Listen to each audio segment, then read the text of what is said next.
ओम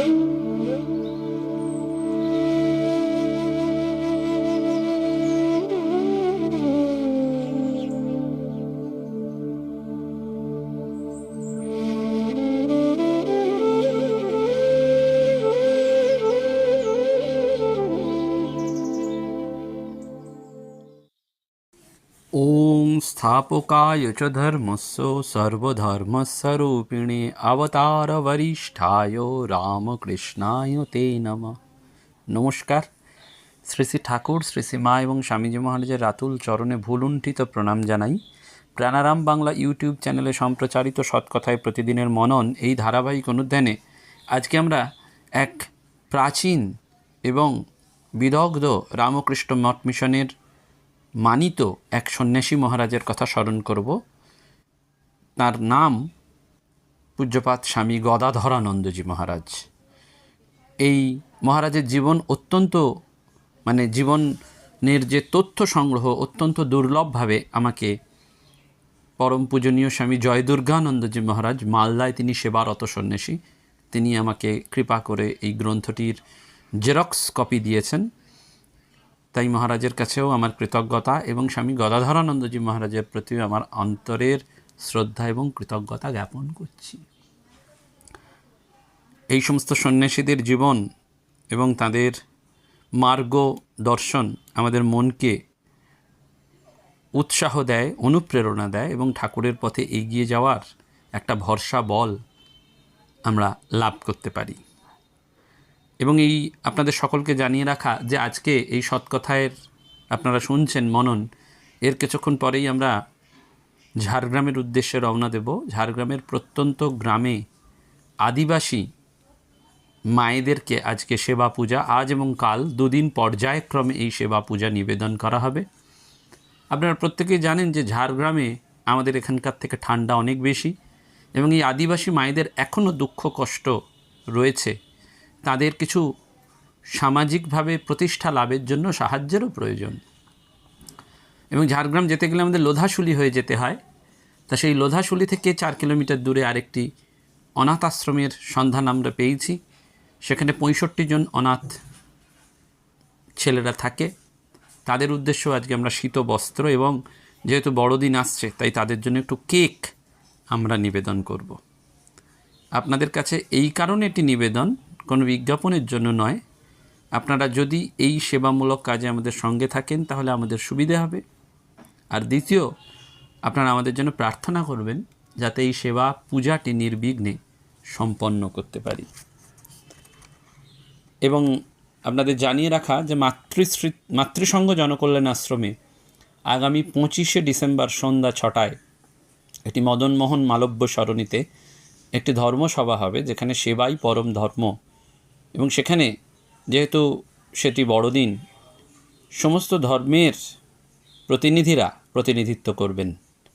father আসবেন, একজন মৌলভী সাহেব আসবেন, ভারত সেবাশ্রম সঙ্গে সন্ন্যাসী মহারাজ আসবেন, রামকৃষ্ণ মঠ মিশনের সন্ন্যাসী মহারাজ থাকবেন, আমি থাকব।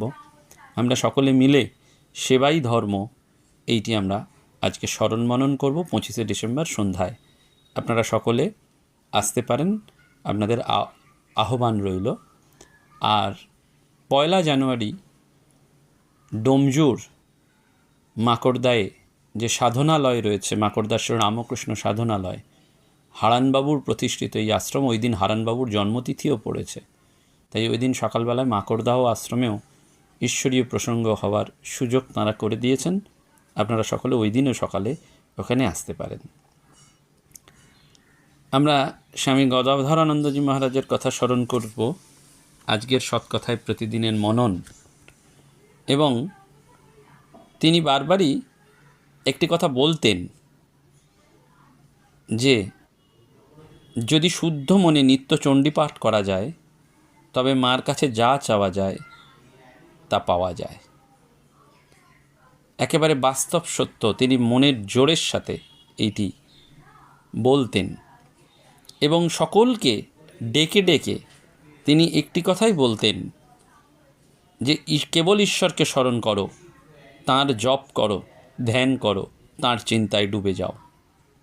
অদ্ভুত ছিল তার মাতৃভক্তি। এবং বহু বিস্তৃত বৈষ্ণব সাধক রূপ ও সনাতন গোস্বামীর জন্মভূমি গৌড়ভূমিতে তিনি জন্মগ্রহণ করেছিলেন, অর্থাৎ মালদায়। সেই গদাধরানন্দজি মহারাজ পরবর্তীকালে রামকৃষ্ণ মঠ মিশনের সঙ্ঘে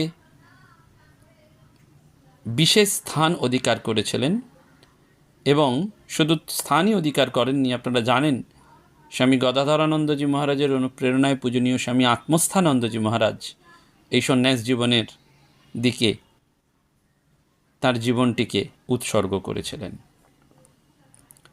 এবং তিনি এটিও বারবার বলতেন যে এই মানুষকে ভালোবাসা, মানুষকে সেবা করা, অন্নহীনে অন্নদান, বস্ত্রহীনে বস্ত্রদান, আর্তের সেবা, এইটি যেন আমাদের বারবার যে মটো রামকৃষ্ণ মঠ মিশনের ভাব সেইটি।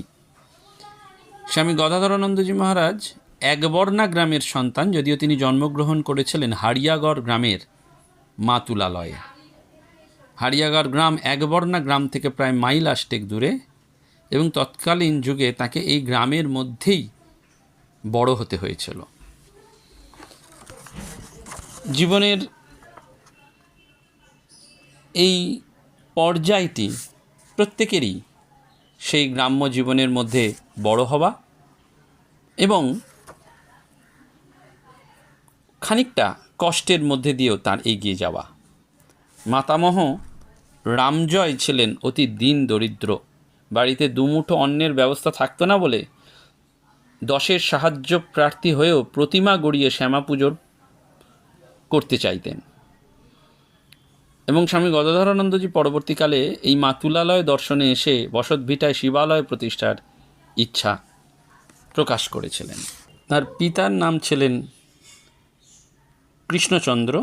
এরা 2 ভাই ছিলেন, 2জন আরও ছিলেন চন্দ্রমোহন, মানে 4 ভাইয়ের মধ্যে বড় ভাই কৃষ্ণচন্দ্র, দ্বিতীয়জন চন্দ্রমোহন, তৃতীয়জন জগদীশচন্দ্র এবং চতুর্থজন রোহিণী ঠাকুর। এই কৃষ্ণচন্দ্র ঠাকুর কালেক্টরেটে পিয়নের কাজ করতেন এবং তার বিবাহ হয়েছিল হাড়িয়াগড় গ্রামের অন্নদাময়ীর সঙ্গে। রজনীকান্ত এবং রমণীকান্ত এই দুজনই কৃষ্ণচন্দ্রের 2 পুত্র ছিলেন। এই কৃষ্ণচন্দ্র 2 পুত্র এবং স্ত্রী রেখে অল্প বয়সে মারা যান। কিছুদিন পরে অন্নদাময়ীও নাবালক পুত্রদের মায়া ত্যাগ করে ধরাধাম ত্যাগ করেন। এই রজনীকান্ত একটু বোকা ধরনের ছিলেন, আর রমণীকান্ত গ্রামের বিদ্যালয়ের পাঠ সরে শেষ করে নঘড়িয়া বিদ্যালয়ে অধ্যয়ন আরম্ভ করেছিলেন। এবং শোনা যায় যে এই রমণীকান্ত তিনি খুব উদাসীন, অন্যমনস্ক ছিলেন, ধ্যান জপ করতে ভালোবাসতেন এবং রাস্তা দিয়ে যখন যেতেন তখন বিড়বিড় করে বলতেন, হে হরি, হে মধুসূদন, হে শিব, তুমি আমায় দেখা দিও প্রভু, আমি আর কিছুই চাই না, তোমাকে পেতে চাই, তোমার ছাড়া আমার আর কেউ নেই। অর্থাৎ এই যে ঈশ্বরের প্রতি তার একটা ভালোবাসা সেইটি। এবং পরবর্তীকালে দেখা যায় যে জঙ্গলাকীর্ণ পরিত্যক্ত দুর্গা মন্দিরে মাটির ঢিপির কাছেই প্রায় রমণীকান্ত আকুল প্রাণে মাকে যেন জপ ধ্যান করতেন। প্রিয় সহচররা তারা হয়তো খেলাধুলা করছেন বা অন্য কিছু করছেন, তাদের তিনি তখন বলতেন যে আমরা যেন 2টো ডাল ভাত না খেলে তৃপ্তি পাই না, রমণীও তেমনি জপ তপ একটু না করলে তৃপ্তি পায় না। কি ধ্যান জপ করত তা একমাত্র রমণীরই জ্ঞাত। এইভাবে তিনি এই জপ ধ্যান এবং ঈশ্বরীয় প্রসঙ্গের মধ্যে সর্বদা থাকতেন। এই রমণীকান্তের ধ্যান জপে খুব আনন্দ ছিল, উৎসাহ ছিল এবং সদ্গুরু লাভের জন্য তার মন ব্যাকুল হয়েছিল। গভীর রাত্রে প্রায় বাড়ি থেকে 1 মাইল দূরে কালিন্দ্রী নদীর বালুচর শ্মশান ঘাটে তিনি ধ্যান করতেন। একবার গভীর রাত্রে মাথায় ঝড় বৃষ্টি নিয়ে ফিরছেন, হঠাৎ এক সৌম্য দর্শন উজ্জ্বল কান্তি প্রবীণ সন্ন্যাসীকে দেখতে পেলেন। তার নিজের কথায় যে আমি তাকে ভক্তি ভরে প্রণাম করে বললেন, আমায় কৃপা করতে হবে। তিনি বললেন, তোমাকে কৃপা করতেই তো এলাম। তিনি আমার মাথায় হাত দিয়ে মহামন্ত্র দিলেন। এই মহামন্ত্র দেওয়ার পরেই আমি সংজ্ঞাশূন্য হয়ে পড়ি। রোজ প্রত্যুষে নদীতে যেতাম, কিন্তু সেদিন অনেক বেলাতেই আচ্ছন্ন ভাব কাটলো। উঠে দেখি মহাপুরুষের মূর্তি মনে আছে, কিন্তু মহামন্ত্র কিছুই মনে পড়ছে না। প্রাণ ছটফট করতে লাগলো। এবং এই মহামন্ত্র লাভের পর রমণীকান্তের ঔদাসীন্য আরও বেড়ে গেল। তিনি বুদ্ধগয়া, গয়া, কাশিদামে পর্যটন করতে বেরোলেন স্বপ্নদৃষ্ট ওই গুরুর সন্ধানে। অবশেষে হাজির হলেন 1926 সালের জুলাই মাসে বেলুর মঠে। তার আগে তিনি তলে তলে 1925 সালে মালদা রামকৃষ্ণ আশ্রমে এসে যোগাযোগ করে তার নাম নথিভুক্ত করে রেখেছিলেন। বেলুর মঠে গৈরিক বস্ত্র পরিহিত ত্যাগোদ্দীপ্ত সন্ন্যাসীদের আচরণ, ত্যাগী ব্রহ্মচারী এবং শ্রী রামকৃষ্ণ বিবেকানন্দের আদর্শে অনুপ্রাণিত কর্মীদের সমাবেশে রমণীকান্তের মনে গভীর দাগ কেটে গেল। মঠের সাধু সন্ন্যাসীদের ভালোবাসায় সে মুগ্ধ হলো এবং ঠাকুরঘরের ভাড়ায় নিযুক্ত হলো। মঠ মিশনের অধ্যক্ষ ছিলেন তখন মহাপুরুষ মহারাজ। সেই সময় মঠে ছিলেন না, তিনি মাদ্রাজে গিয়েছিলেন। মাদ্রাজ থেকে প্রত্যাবর্তনের পর রমণীকান্ত মহাপুরুষ মহারাজের প্রত্যক্ষ দর্শন পান এবং দর্শন পেয়েই তিনি আনন্দে বিস্মিত হয়ে যান, মুগ্ধ হয়ে বলেন, ইনিই তো আমার সেই স্বপ্নদৃষ্ট গুরু। এদিকে ঠাকুরের তিথি পুজো তখন সামনে। তিথি পুজোর দিন ব্রহ্মচর্য হবে, সন্ন্যাস হবে। এই শুভ দিনটির জন্য রমণী অধীর আগ্রহে অপেক্ষা করছেন। স্থির হয়েছে মাত্র 12 জনের দীক্ষা হবে, কিন্তু প্রার্থী 16 জন, একে একে 11 জনের দীক্ষা হয়ে গেল। রমণী আর স্থির থাকতে পারছেন না, মনের আবেগে দিশেহারা হলেন। যেন মরিয়া হয়ে বা দৈব চালিত হয়ে সে মন্দিরে প্রবেশ করে ফেললেন মহাপুরুষ মহারাজের সামনে। প্রাণে আর ধৈর্য তার মানল না। মহারাজ তাকে মন্ত্র দিলেন, যে মহামন্ত্র দিলেন সেটা তিনি স্বপ্নেই পেয়েছিলেন। গুরুর নির্দেশে ভবানীপুর গদাধর আশ্রমে পূজকের কাজে নিযুক্ত হলেন। ভক্তিভরে ঠাকুরের পুজো সেবা এবং কালীঘাটে মা কালীর দর্শন করতেন এই রমণী মহারাজ। নিত্য সেটিই ছিল তার কাজ। এবং কখনো বা তিনি হাঁটা পথে কাশীপুর, দক্ষিণেশ্বর দর্শন করে বেলুর মঠে আসতেন।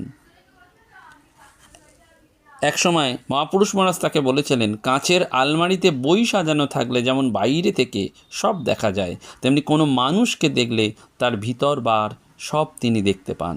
সেই সরল এবং শুদ্ধ মনের রমণী মহারাজ বড় সজাগ যে যা করছে এবং ভাবছি মহাপুরুষ মহারাজ তো সবই জানতে পাচ্ছেন। এবং মহাপুরুষ মহারাজ থাকছেন বেলুর মঠে, অথচ রমণী মহারাজ ভবানীপুরের গদাধর আশ্রমে মহানন্দে ঠাকুরের পুজো করছেন, কিন্তু গুরুদেবের সেবা করার সুযোগ পাচ্ছেন না। তাই মনে খুব দুঃখ। অনেক সাধু নানানভাবে মহাপুরুষ মহারাজের সেবা করছেন, কাজকর্ম করে তৃপ্তি লাভ করছেন এবং নিজেকে ভাগ্যবান মনে করছেন, অথচ রমণীর সেই সুযোগ কোথায়? তারও তো ইচ্ছা হয়। তাই একদিন মহাপুরুষ মহারাজ তাঁকে ডেকে পাঠালেন। সেদিন খানিকটা বৃষ্টি হয়েছিল, ছাদে সেখানে জল জমেছিল। রমণীর ওপর ভার পড়ল ঝাড়ু দিয়ে জল বের করার এবং একটা ইজি চেয়ার পেতে দেওয়ার। এই নির্দেশ পেয়ে রমণী মহারাজের খুব আনন্দ। তারপর কিছুক্ষণ গুরু শিষ্যের কথোপকথন হলো। শেষে মহাপুরুষজি তাকে জিজ্ঞেস করলেন, আমাতে বিশ্বাস আছে তো? রমণী মহারাজ বললেন, হ্যাঁ মহারাজ। ব্যাস, এতেই তোমার সব হবে। রমণী মহারাজ নিশ্চিন্ত হলেন। 1929 সালে রমণী মহারাজের ব্রহ্মচর্য লাভ হলো। নাম হলো বিরজা চৈতন্য। এবং পরবর্তীকালে 1931 সালে ঠাকুরের তিথি পুজোর দিন তার সন্ন্যাস হলো। রমণী মহারাজ মাত্র 2 বছর আগে ব্রহ্মচর্য পেয়েছেন। তাই সুযোগ বুঝে একদিন গুরুর কাছে মনের কথা নিবেদন করলেন। গুরু আশ্বাস দিলেন। অতএব সন্ন্যাস লাভের পূর্বদিনে বেলুর মঠে হাজির, কিন্তু মনে ভরসা পাচ্ছেন না। ধীরে ধীরে গুরুজির শ্রীচরণের প্রণাম করতেই তিনি বললেন, তোর সন্ন্যাস হবে তো? রমণী মহারাজ বলছেন, না মহারাজ, 3 বৎসর যাদের হয়নি এবার তাদের হবে না। তিনি তখন জিজ্ঞাসা করলেন, তুই প্রস্তুত হয়ে এসেছিস? রমণী মহারাজ বললেন, হ্যাঁ মহারাজ, আমি প্রস্তুত হয়ে এসেছি। তিনি হাসতে হাসতে বললেন, যা, তোর হয়ে যাবে। সন্ন্যাস হয়ে গেল। রমণী কান্ত ঠাকুরের কৃপায় সন্ন্যাস লাভ করলেন। নাম হলো স্বামী গদাধরানন্দজি। এই গদাধরানন্দজি ছিলেন আপন ভোলা মানুষ। তার অকৃত্রিম ভালোবাসা, পবিত্রতা এবং পুণ্যতোয়া জাহ্নবীর ন্যায় জনগণের অন্তরকে পবিত্র করত এবং বিশুদ্ধ করত। 1933 সালে মঠ কর্তৃক তিনি উড়িষ্যা বন্যা সেবা কার্যে চিল্কাতে গমন করেন এবং 1934 সালে এসেছিলেন দিনাজপুর রামকৃষ্ণ আশ্রমে মঠাধ্যক্ষ হয়ে। এই সময় থেকেই তাঁর সন্ন্যাস জীবনের সৌরভ চারিদিকে ছড়িয়ে পড়ে। জনগণ মধুলোভী মৌমাছির মতন ছুটে আসতেন তার কাছে, আর পুত পবিত্র সঙ্গ লাভের জন্য, ঠাকুরের নামামৃত প্রাণ করে নিজেদের জীবনকে সার্থক করার জন্য, ধন্য করার জন্য। স্বামী গদাধরানন্দজি যখন দিনাজপুর আশ্রমে যান তখন আশ্রমের বেশ অর্থ সংকট চলছিল, গঠনমূলক কাজ স্তব্ধ, কিন্তু অদ্ভুত ছিল তার জাদু স্পর্শ। ঠাকুরের নামে তিনি সকলকে মাতিয়ে রাখতেন। তার কথা ছিল যে যেখানে ঠাকুরের নাম অনুক্ষণ চলে সেখানে অভাব, নিরানন্দ, অশান্তি বাস করতে পারে না। ফলে আশ্রমে জপ, তপ এবং ধ্যান, সৎ আলোচনা বেড়ে গেল। দিনাজপুর আশ্রমে নিয়ম ছিল সন্ধ্যারতির পর সেখানে যারা উপস্থিত হবেন প্রত্যেককে 1 ঘন্টা ধ্যান জপ করতে হবে। তখন সেখানে বিরাজ করত একদম প্রশান্ত শুদ্ধ পরিবেশ, এবং নামের যে একটা প্রবল আকর্ষণ শক্তি আছে উপস্থিত সকলে মর্মে মর্মে উপলব্ধি করত। সেখানে গেলে সেখান থেকে আর প্রত্যাবর্তন করার ইচ্ছা সাধারণ মানুষের থাকতো না। সংসার জীবনের মামুলি 2-4টে কথা ছাড়া কারোর ভগবান আলোচনা ছাড়া অন্য বিষয়ের কথা অবতারণা করাই সম্ভব হতো না। কোনো এক ব্যক্তি যদি কখনো কখনো অহেতুক অন্য বিষয়ের আলোচনা করতেন, সঙ্গে সঙ্গে মহারাজ সতর্ক করে দিতেন, তুমি আশ্রমে আছো, সচেতন আছো তো? সেখানে দিন দরিদ্র ও রাজা মহারাজার সমান অধিকার ছিল। এই গদাধরানন্দজি মহারাজের ব্যক্তিত্ব ছিল, এই গদাধরানন্দজির ব্যক্তিত্ব ছিল এক অদ্ভুত। প্রয়োজন বোধে তিনি রাজাদেরও সতর্ক করে বলতেন, আশ্রমে সদা ঈশ্বর চিন্তাই কাম্য, অন্যথায় আশ্রম ত্যাগের নির্দেশ দিতেন। তিনি ছিলেন জনদরদী এবং জনপ্রিয় সাধু। শোনা যায় তৎকালীন এক মদাসক্ত পুলিশ সাহেব গদাধরানন্দজির সংস্পর্শে এসে সম্পূর্ণ নতুন মানুষ হন এবং কর্মক্ষেত্রেও উন্নতি সাধন করেন। কে দিচ্ছে, কোথা থেকে অর্থ আসছে, এর কোনো হিসেব থাকতো না। কেউ হয়তো বেশ কিছু অর্থ দিতে এলেন, রেখে দাও বিছানার তলায়, আর সেই অর্থ সেখানেই পড়ে রইল। একবার এক দুস্থ ব্যক্তি আসেন তাকে সাহায্যের আশায়। দিন তার চলে না, একটা ব্যবস্থা করেই দিতে হবে। মহারাজ মাথায় তেল দিচ্ছেন, ঈশ্বরের নামে জপ তপ কিছু করো, যাও বিছানার নিচে দেখো টাকা পাবে, তোমার যা প্রয়োজন নিয়ে যাও। অর্থাৎ হিসেব নিকাশ অর্থ সম্পর্কে তিনি চিরকাল ছিলেন নিস্পৃহ। টাকার কথা বললে তিনি বলতেন, সদিচ্ছা এবং চেষ্টা থাকলে টাকার অভাবে কোনো সৎ কাজ পড়ে থাকে না। শ্রী শ্রী ঠাকুরের যোগ্য সন্তান বটে। তার ঠাকুর টাকা যেমন ছুঁতে পারতেন না, তিনিও যেন সেই রকম, তাঁরও সেই ভাবটি ছিল। এবং যেখানেই স্বামী গদাধরানন্দজি যেতেন সেখানেই ছিল এক পরম আনন্দ। তিনি ভক্তদের বলতেন, কাজ এবং ঠাকুরের নাম একসঙ্গেই চলবে। ভক্তদের জিজ্ঞাসা থাকতো, কী করে সেটা সম্ভব? উত্তর, সম্ভব। বিশ্বাস ও অভ্যাস, নিষ্ঠা এবং চেষ্টা দুই দরকার। ঈশ্বরে বিশ্বাস থাকলে সবই সম্ভব।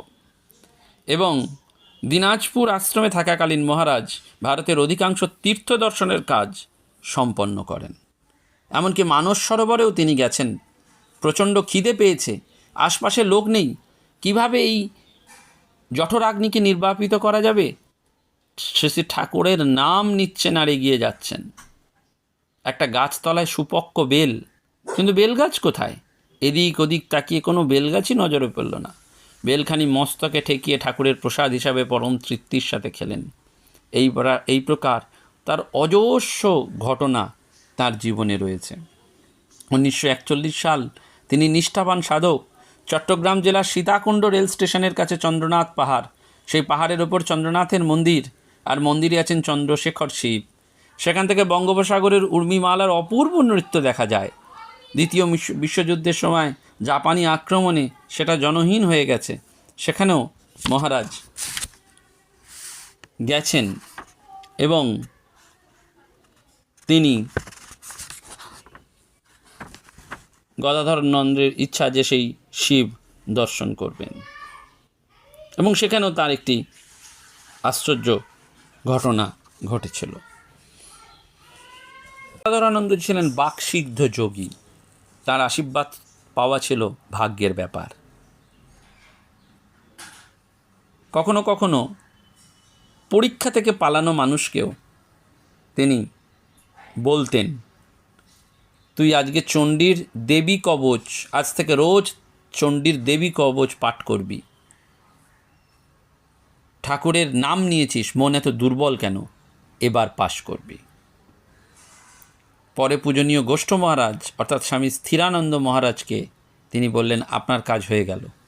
তিনি বাকসিদ্ধ সাধু।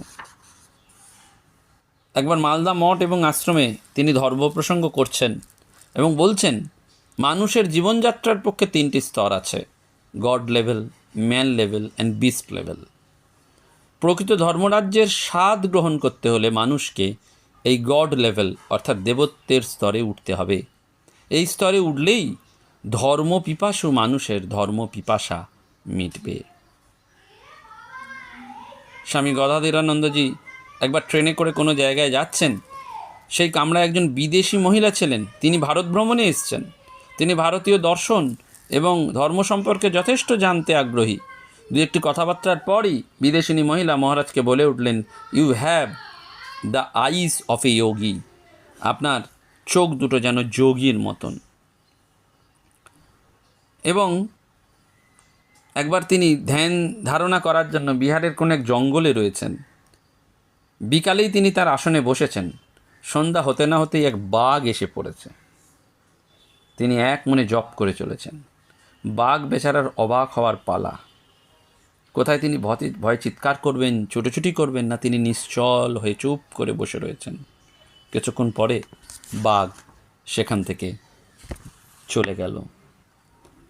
স্বামী গদাধরানন্দজি একদিন মণ্ডন মুস্তক করবেন। নাপিত আসার কথা, অনেকক্ষণ বসে আছেন, নাপিত আসেনি। এদিকে তার সময় নষ্ট হচ্ছে।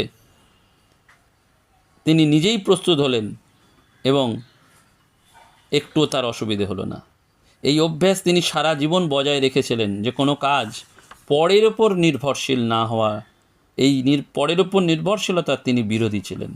তিনি বলতেন, মনঃসংযোগ থাকলে অসম্ভবকে সম্ভব করা যায়। আমরা নাচি মোড়াবাদী আশ্রমের জানি স্বামী যুক্তানন্দজি, যিনি পানু মহারাজ নামে পরিচিত। তিনি মহারাজের হাতে গড়া সাধু ছিলেন এবং গদাধরানন্দজি মহারাজ সেখানে এসেও ছিলেন। তিনি চিঠি লিখতেন। পত্রাবলীর আলোকে আমরা তার অল্প কয়েকটি চিঠি পাই। সেখানে তিনি কোনো এক ভক্তকে বারবার বলেছেন যে খানদানি চাষা বারবার প্রকৃতি দেবীর সমস্ত উৎপীড়ন সহ্য করেও ধৈর্য হারায় না। আমাদেরও খুব সেই অবস্থায় তার দিকে চেয়ে পড়ে থাকা ছাড়া আর উপায় কি? কেবল পড়ে থাকা আর তার প্রতি লক্ষ্য রাখা। অর্থাৎ মূল ভাবটি হচ্ছে তাঁরও সেই শরণাগতি। তিনি একজন ভক্ত সাধক ছিলেন। ঠাকুরের প্রতি তাঁর ছিল সমর্পিত প্রাণ। তিনি গাছপালা ফুল ভালোবাসতেন এবং ঠাকুরের জন্মতিথি উৎসবে যখন ছোট ছোট মেয়েরা আসতো, ভক্তরা আসতেন, তাদের তিনি খুব ভালোবাসতেন, স্নেহের চোখে দেখতেন। এবং গদাধরানন্দজি মহারাজ কাউকে অবিশ্বাস করতে জানতেন না। তার বিশ্বাস করার ক্ষমতার সুযোগ নিয়ে তার খুব কাছে থাকা অনেক মানুষ তাকে হয়তো অনেক সময় বড় আঘাত দিয়েছিল, তবুও তার ছিল সন্ন্যাসীর মন। অবশেষে খুব সম্ভবত 1971 সালে তার মহাসমাধি হয় এবং বীরেশ্বরানন্দজি তখন স্তব্ধ হয়ে দরজায় বসে থাকলেন এবং তিনি সেই রামকৃষ্ণ লোকে পূর্ণ শান্তিতে যেন পাড়ি দিলেন। গদাধরানন্দজি মহারাজ বারবার বলতেন, অন্যের দুঃখে তুমি দুঃখ বোধ না করলে তুমি মানুষ হলে না। সাধু হওয়ার আগে ভদ্র হবে। মানুষ ঈশ্বরের দিকে যেতে আরম্ভ করলে তার জীবে প্রেম দেখা দিবে। এবং তিনি সব আশ্রমেই গেছেন। দিনাজপুরের পর কাটিহার, কামারপুকুর, গোয়ালপাড়া আশ্রমেও ছিলেন, কিন্তু সব আশ্রমেই তার সাধন ভজন এবং জনসেবা নিয়েই থাকতেন। তিনি একবার এক শিক্ষক মহাশয়কে চিঠিতে লিখেছিলেন, তুমি 5টি ছেলেকে ভালো ভাব দাও, তাহলেই তোমার শিক্ষক জীবন সার্থক হবে। পূজনীয় মহারাজের কাছে আমরা সেই প্রার্থনা করি এবং তার জীবন দর্শনের যে মূল তিনটি জিনিস, ঈশ্বর চিন্তা, পরোপকার আর সংযম, এটির প্রতি আমরা যেন শ্রদ্ধা নিবেদন করি। তিনি বারবার বলতেন, আদর্শ জীবন করো। এই আদর্শ জীবনটি যেন আমরা গঠন করতে পারি। নমস্কার, ধন্যবাদ। প্রাণারাম প্রাণারাম প্রাণারাম প্রাণারাম প্রাণারাম প্রাণারাম, কি যেন লুকানো নামে তাই মিষ্ট এত তব নাম। প্রাণারাম প্রাণারাম প্রাণারাম প্রাণারাম প্রাণারাম